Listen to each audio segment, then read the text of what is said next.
राहुल गांधी जी को बोलिए बहराइच में तो नहीं गए, तब भी तो एलओपी थे आप, तब भी तो एक चुने हुए सांसद थे आप, क्यों नहीं गए बहराइच की घटना पे? राम गोपाल मिश्रा के घर गए, तब तो इनकी छातियां नहीं फड़प रही थी।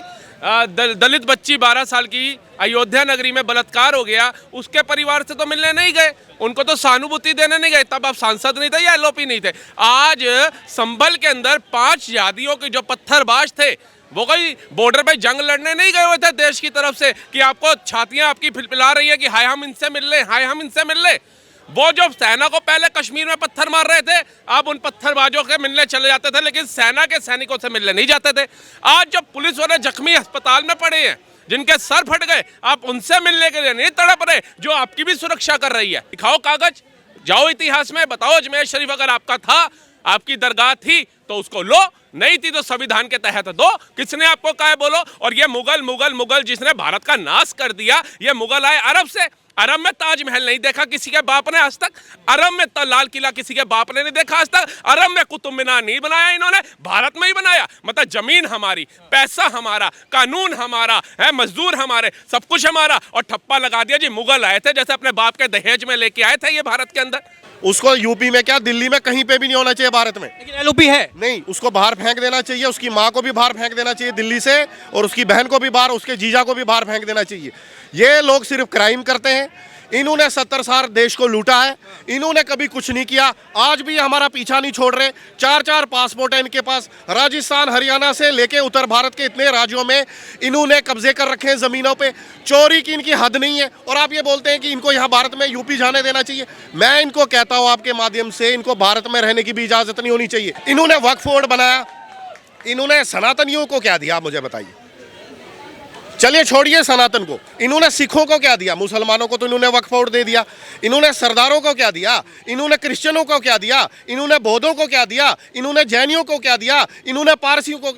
सिर्फ एक ही कम्युनिटी के लिए काम करेंगे बस। आपको बता दें, आज की अगर हम बात करें तो राहुल गांधी और प्रियंका वाड्रा दोनों ही संभल जाने के लिए निकले तो थे, लेकिन गाजीपुर बॉर्डर पर उन्हें पुलिस ने रोक लिया। अब इस पर पूरा सियासी घमासान शुरू हो गया और राहुल गांधी अपनी कार पर चढ़कर ये बोल रहे हैं कि इस देश में अब लोकतंत्र खतरे में है, इस देश में मोदी की तानाशाही चरम पर है। और राहुल गांधी ने संविधान की कॉपी को लहराते हुए ये भी कहा कि हमें रोका जा रहा है संभल जाने से, वहाँ के जो पीड़ित हैं उनसे हम बात करना चाहते हैं, लेकिन योगी की और मोदी की तानाशाही है कि हमें संभल जाने से रोका जा रहा है। राहुल गांधी आपको बता दें कि एलओपी है, संवैधानिक पद पर है, और इस तरीके से राहुल गांधी को रोका जाना क्या भारत के इतिहास में लोकतंत्र पर एक काले धब्बे के रूप में देखा जाना चाहिए या नहीं? सर क्या शुभ नाम है आपका, इस सवाल का जवाब क्या देंगे आप? समर्थ नाम है जी। देखिए, पहले तो मैं प्रणाम करता हूं आपको और आपके चैनल के जो भी दर्शक देख रहे हैं। देखिए, मैं ये कहना चाहता हूं, आपने राहुल गांधी जी की बात की कि दब्बा, मैं तो माननीय राहुल गांधी जी को खुद ही एक दब्बा मानता हूं। क्यों, ऐसा क्यों? देखिए, पहले तो वो राहुल गांधी है नहीं जी। आप बार बार उसको गांधी गांधी कहते हैं, वो गांधी कहाँ से है मुझे बताइए आप। हाँ। या तो आप उसको राहुल खान कहिए या राहुल विंची कहिए, ठीक है, पहली बात। और पत्रकार महोदय, मैं ये कहना चाहता हूँ, माननीय मुख्यमंत्री योगी आदित्यनाथ जी ने अगर उनको वहाँ पे रोका है तो देखिए किसी कारण से रोका है। ऐसे कई बार जो होते हैं, सरकार कभी विपक्ष के किसी नेता को रोकते नहीं है, लेकिन उनके वहाँ जाने से माहौल कोई ख़राब हो सकता था। सिक्योरिटी एजेंसियों ने उनको ये बताया था कि वो वहाँ जाएंगे तो माहौल ख़राब हो सकता है यूपी का, और पहले से ही वहाँ देखिए माहौल बहुत ख़राब है। माहौल खराब है, और ये कहा भी गया है कि बाहरी व्यक्ति का प्रवेश निषेध है, 163 लगा हुआ। हाँ, देखिए आप खुद बोल रहे हैं पत्रकार महोदय, तो अगर आप मुझे ये बताइए, जब ऐसे हालात हैं यूपी के, उस हालात में आप राहुल विंची जी को या राहुल खान को वहाँ बोल रहे हैं कि जाने की इजाज़त दे दे, और उनकी प्रियंका वाड्रा जिनके पति श्री ने पूरा कब्जा कर रखा है हरियाणा और राजस्थान की ज़मीनों पर, तो उनको वहाँ जाने दिया जाए और वहाँ पर पूर्ण सुहाग को बिगाड़ दें, तो देखिए वो चलेगा नहीं। और उनको मेरे ख्याल में उनको तो यहाँ दिल्ली से ही आगे की तरफ। सर यहाँ पर तो एक कदर देखिए, राहुल गांधी एलओपी है, पूरे विपक्ष के नेता है, संवैधानिक पद पर है, और एक संवैधानिक पद का नेता ये चाहता है कि यूपी में जो कुछ भी हो रहा है उसकी जानकारी वो वहाँ जाकर के लोगों से बातचीत करे, जो पीड़ित है उनसे बातचीत करे। इसमें रोका जाना कह रहे हैं कि फिर लोकतंत्र का मतलब क्या हुआ? आप एलओपी को किसी अन्य राज्य में जाने से आप रोक रहे हैं क्योंकि आप नहीं चाहते कि भाई वो वहाँ जाके पता करे, क्या मसला है? मुझे आप ये बताइए पत्रकार महोदय, आपके पास कितने पासपोर्ट है? ये कैमरामैन भाई साहब हमारे खड़े, इनके पास, आपके पास कितने पासपोर्ट है भाई साहब? एक है। राहुल विंची के पास 4 पासपोर्ट है, एक इटली का, एक कनाडा का, एक भारत का और एक इंग्लैंड का। कौन सा ऐसा व्यक्ति है जिसको कॉन्स्टिट्यूशन ये इजाजत देता है जो 4 पासपोर्ट रख सकता है? फिर कहते हैं वो बड़े वो संस्कारवादी हैं और उनका बड़ा सम्मान है। सुनिए देखिए, प्रश्न होता है छोटा, उत्तर होता है बड़ा। अब आप मुझे बताइए पत्रकार महोदय, जिस व्यक्ति के पास 4 पासपोर्ट हैं, जिसके ऊपर इतने सारे संगीन मुकदमे, वो अभी इस पे है, बेल पे बाहर है, वो उनकी माता श्री और वो, तो अब मुझे बताइए ऐसे व्यक्ति का क्या सम्मान है? जिसको इतनी बुद्धि नहीं है कि आलू से सोना नहीं बन सकता, वो बोलता है बनता है, जलेबी की फैक्ट्री लगती है, उसको हम अपना प्रधानमंत्री मान लें, उसको विपक्ष नेता मान लें। आप बच्चों वाली बातें करते हैं पत्रकार महोदय। देखिए, जैसे मैंने आपके माध्यम से बताया, आपके चैनल को बहुत लोग देखते हैं भारत में, आप मुझे बताइए जिस व्यक्ति के पास 4 पासपोर्ट है उसको वो कैसे मिले? मैं माननीय प्रधानमंत्री मोदी जी से आग्रह करता हूँ और माननीय अमित शाह, गृह मंत्री अमित शाह जी से ये आग्रह करता हूँ और माननीय राजनाथ सिंह जी से आग्रह करता हूं कि इस व्यक्ति के पास 4 पासपोर्ट कैसे हैं? तो अभी यूपी जाने के लिए 5 पासपोर्ट बनाए क्या? वो यूपी तो भाई भारत में है और यूपी में वो जाना चाहते हैं, वहाँ जो घटनाक्रम हुआ है उस पर वो चाहते हैं कि संज्ञान लिया जाए। वो देख रहे कि जिसके पास 4 पासपोर्ट है, मैं उसको भारत का ही नागरिक नहीं मानता। उसको यूपी में क्या, दिल्ली में कहीं पे भी नहीं होना चाहिए भारत में। लेकिन एलओपी है नहीं, उसको बाहर फेंक देना चाहिए, उसकी माँ को भी बाहर फेंक देना चाहिए दिल्ली से, और उसकी बहन को भी बाहर, उसके जीजा को भी बाहर फेंक देना चाहिए। ये लोग सिर्फ क्राइम करते हैं। इन्होंने 70 साल देश को लूटा है, इन्होंने कभी कुछ नहीं किया, आज भी हमारा पीछा नहीं छोड़ रहे। 4 पासपोर्ट है इनके पास, राजस्थान हरियाणा से लेके उत्तर भारत के इतने राज्यों में इन्होंने कब्जे कर रखे हैं जमीनों पे। चोरी की इनकी हद नहीं है और आप ये बोलते हैं कि इनको यहाँ भारत में यूपी जाने देना चाहिए। मैं इनको कहता हूँ आपके माध्यम से, इनको भारत में रहने की भी इजाजत नहीं होनी चाहिए। इनको फेंक दो बाहर, कचरा है ये। जनता चुन रही है उन्हें, जनता उन्हें जो है लोकतांत्रिक तरीके से उन्हें चुन रही है, एलओपी बना चुकी है। अब देश की जनता जब उन्हें कह रही कि मेरे प्रतिनिधि है राहुल गांधी, तो भाई यहाँ पर आप कहेंगे नहीं 4 पासपोर्ट है, ये तरीके की चीजें। जनता इनको चुन रही है, तभी 15 साल से बाहर है, इसीलिए जनता चुन रही है इनको। कौन से राज्य में इनकी सरकार है? 2-4 राज्य होंगे, उसमें भी जाने वाले हैं। यहाँ तो आम आदमी पार्टी जीतने लग गई, पंजाब में इधर उधर फलानी जगह पे। देखिए, कांग्रेस डूबती वो है, टाइटैनिक है, जिसमें अब छेद नहीं, बम का विस्फोट हो चुका है नीचे से उसके, और वो अब पूरा डूबने की तैयार, आधे से ज़्यादा वो डूब चुकी है, जिसका शायद मात्र थोड़ा बहुत हिस्सा बाहर पानी के ऊपर नज़र आ रहा है, वो भी जल्दी वो डूबने वाली है। और देखिए, डूबते जहाज में जो सवार होगा वो भी मरेगा, सीधी सी बात है। अब मेरा इशारा आप समझ जाइए। और डूबते लोकतंत्र का क्या? राहुल गांधी डूबते लोकतंत्र का जिक्र कर रहे हैं, कह रहे हैं कि गाड़ी पर चढ़ के कह रहे हैं कि देखिए लोकतंत्र है और मैं यहाँ पर गाजीपुर बॉर्डर पर मुझे रोक दिया गया है क्योंकि मैं चाहता हूँ यूपी में जो पीड़ित लोग हैं उनसे मेरी सहानुभूति है, मैं जाके मिलूं, बात करूं कि भाई समस्या कहाँ है, उसमें रोक दिया गया है, लोकतंत्र नहीं डूब रहा है। 500 से ज्यादा बार जो है लोकतंत्र के इन जो कॉन्स्टिट्यूशन में है उसमें चेंजेस की गई हैं, 500 से ज्यादा बार, और कांग्रेस नहीं की है। कांग्रेस करे तो चमत्कार और भाजपा करे तो बलात्कार, ठीक है ना। देखिए, कांग्रेस कोई ये नहीं है कि ऊपर से कोई वो आसमान से उतरी हुई पार्टी है कि हम उसका ठोकरा सर पे लेके घूमते फिरे। मैं कभी हिंदू मुसलमान नहीं करता हूं, मैं मशहूर हूं उस चीज के लिए, मीडिया में कभी नहीं बोलता हिंदू मुसलमान।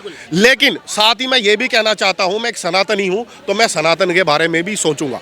सनातन के खिलाफ इन्होंने कार्य करने हैं, इन्होंने वक्फ बोर्ड बनाया, इन्होंने सनातनियों को क्या दिया मुझे बताइए। चलिए छोड़िए सनातन को, इन्होंने सिखों को क्या दिया? मुसलमानों को तो इन्होंने वक्फ बोर्ड दे दिया। इन्होंने सरदारों को क्या दिया? इन्होंने क्रिश्चियनों को क्या दिया? इन्होंने बौद्धों को क्या दिया? इन्होंने जैनियों को क्या दिया? इन्होंने पारसियों को। सिर्फ एक ही कम्युनिटी के लिए काम करेंगे बस? आप तो नेता है ना, आपका क्या फर्ज बनता है? सबके लिए कार्य करना। कभी मोदी जी ने यह बोला कि वक्फ बोर्ड बना तो मैं सनातन बोर्ड बना दूंगा, कभी सुना आपने? कभी योगी आदित्यनाथ ने बोला सनातन बोर्ड बनाऊंगा मैं? क्यों दिया गया है ये वक्फ बोर्ड, बताइए आप मुझे। देखिए, मैं आपसे बार बार कह रहा हूं, कांग्रेस की टाइटैनिक है, वो डूब चुकी है, आधी से ज़्यादा 2/3 से ज़्यादा ये डूब चुकी है। अब इसका थोड़ा सा हिस्सा बाहर है, ये इसमें जो सवार होगा वो भी मरेगा, सीधी सी बात है। ठीक sir, I come back to you. हम देख रहे हैं सर, अभी राहुल गांधी को जब रोका गया है, प्रियंका वाड्रा को गाजीपुर बॉर्डर पर रोका गया है, उनकी चिंता इतनी सी है कि देश में लोकतंत्र खतरे में है। एलओपी होने के नाते संवैधानिक पद पर है, इस नाते उनकी ये जिम्मेदारी बनती है कि संभल के जो पीड़ित हैं वहाँ जाके उनसे मिले, उनसे बातचीत करें, मसला क्या है, आखिर क्या घटना हुई है, पूरी जानकारी ले। कह रहे कि भाई भाजपा ऐसा क्या छुपा रही है, आखिर योगी जी ऐसा क्या छुपा रहे हैं जो वो नहीं चाहते कि राहुल गांधी के माध्यम से वो बाहर आ जाए, जनता की आंखें खुल जाए कि देखिए यूपी में किस प्रकार से गुंडा राज चल रहा है। पुलिस जो है वो भाजपा के जो एजेंट बन चुके हैं, गुंडे मवाली बन चुके हैं। राहुल गांधी के नाम पर्दाफाश करने के लिए जा रहा हूँ, लेकिन लोकतंत्र के हत्या करके मुझे रोका जा रहा है। राहुल गांधी जी को बोलिए बहराइच पे तो नहीं गए, तब भी तो एलओपी थे आप, तब भी तो एक चुने हुए सांसद थे आप, क्यों नहीं गए बहराइच की घटना पे? राम गोपाल मिश्रा के घर गए, तब तो इनकी छातियां नहीं पड़प रही थी। दलित बच्ची 12 साल की अयोध्या नगरी में बलात्कार हो गया, उसके परिवार से तो मिलने नहीं गए, उनको तो सहानुभूति देने नहीं गए, तब आप सांसद नहीं थे या एलओपी नहीं थे। आज संभल के अंदर 5 जातियों के जो पत्थरबाज थे वो कोई बॉर्डर पे जंग लड़ने नहीं गए हुए थे देश की तरफ से कि आपको छातियां आपकी फिलफिला रही है कि हाय हम इनसे मिल ले, हाय हम इनसे मिल ले। वो जो सेना को पहले कश्मीर में पत्थर मार रहे थे, आप उन पत्थरबाजों के मिलने चले जाते थे, लेकिन सेना के सैनिकों से मिलने नहीं जाते थे। आज जब पुलिस वाले जख्मी अस्पताल में पड़े हैं, जिनके सर फट गए, आप उनसे मिलने के लिए नहीं तड़प रहे, जो आपकी भी सुरक्षा कर रही है। आज आप उनके घर में जाने के लिए तड़प रहे हैं और आपके गठबंधन का जो हिस्सा अखिलेश यादव 5-5 लाख रुपया बांट करके आ रहे हैं। कहां से बांट रहे हैं? इतना है आपकी जो सैलरी आती है उसमें से बांटो, ये सरकारी खजाने में से मत बांटो 5-5 लाख रुपए और लोगों को मूर्ख बताओ। एक्चुअली क्या है, भारत का मुसलमान भी जाग रहा है, उसे भी समझ आ गई है कि सबका साथ सबका विकास भाजपा कर रही है, लेकिन जो मदरसा छाप है, मदरसा में पढ़ने वाले हैं ना, उनके दिमाग में ठूस दिया गया है कि भाजपा मतलब मुस्लिमों का खात्मा, उनके दिमाग में डाल दिया। नहीं तो महाराष्ट्र कैसे ले गई इतनी जीते, यूपी के अंदर 7 सीटें कैसे ले गई भाजपा? एक सीट तो ऐसी जीती है जहां मुस्लिमों के वोट बैंक ज्यादा थे। वहीं इनको समझ आ गया जैसे डायनासोर लुप्त हो गए भारत से, वैसे ही कांग्रेस लुप्त हो रही है भारत से, ऐसे अखिलेश यादव की जो सरकार है सपा, ये लुप्त ना हो जाए। ये पहुंच गए एजेंडा चलाने। 19 तारीख को सर्वे होता है, इलेक्शन नहीं होते उस दिन, तब ये कहते हैं नो की नो सीटें हम जीत रहे हैं, दंगा नहीं होता। 23 तारीख को इलेक्शन का रिजल्ट आता है, 7 सीटें हारते हैं, 24 तारीख को दंगा हो जाता है।